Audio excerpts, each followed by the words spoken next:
எல்லாரும் இருக்கிற பணத்தை வச்சு கொடுப்பான், செலவு பண்ணுவாங்க. கொடுக்கறதுக்காகவே இப்போ கையில் காசு இல்லை, பொங்கல் வருது, பொங்கலுக்கு செலவு காசு வேணும், பொங்கல் பணம் வாங்குறதுக்கு, பொங்கல் பரிசு வாங்க நிறைய பேர் வருவாங்க, அவங்களுக்கெல்லாம் கொடுக்கணும் அப்படின்றதுக்காகவே வேக வேகமாக ஒரு படத்தில் நடித்து, நடிப்புன்றது அவருடைய தொழில் தானே, உழைப்பு, வேர்வை, ரத்தம் எல்லாமே இருக்குல்ல. அவர் பாட்டுக்கு இந்த பொங்கலுக்கு காசு இல்லை, நம்ம பேசாமல் வேற ஊரில் போய் மைசூரில் போய் இருந்துக்குருவோம் பொங்கலப்ப அப்படின்னு நினச்சிருக்கலாம். எம்ஜிஆர் வந்து அதாவது உதவி செய்யறதுக்காகவே சினிமாவில் நடிச்சாரு. விவசாயி படம்லாம் நடிக்கும் போது பொங்கல் செலவுக்கு காசு இல்லை,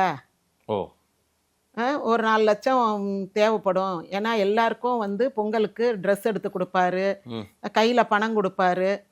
அவர் இன்னொன்று வந்து அவருடைய ஸ்பெஷல் ஃபீச்சர் என்னன்னா எண்ணி கொடுக்க மாட்டார். ஓகே, இப்போ கட்டுனா அப்படி முறிச்சு கொடுப்பாரு, கொஞ்சம் கூடுதலாக தான் இருக்கும். எவ்வளோப்பா வேணும், 10,000 அப்படின்னு 10 தடவை எண்ணி, இந்த 10,000 ரூபா இருக்கா பார்த்துக்கோ அப்படின்னு ஒரு 10 தடவை நீ என்ன கூட எதுவும் வந்துடாம அப்படியெல்லாம் கணக்கு பார்த்து கொடுக்குற ஆள் கிடையாது. கூட வந்தால் பரவாயில்ல.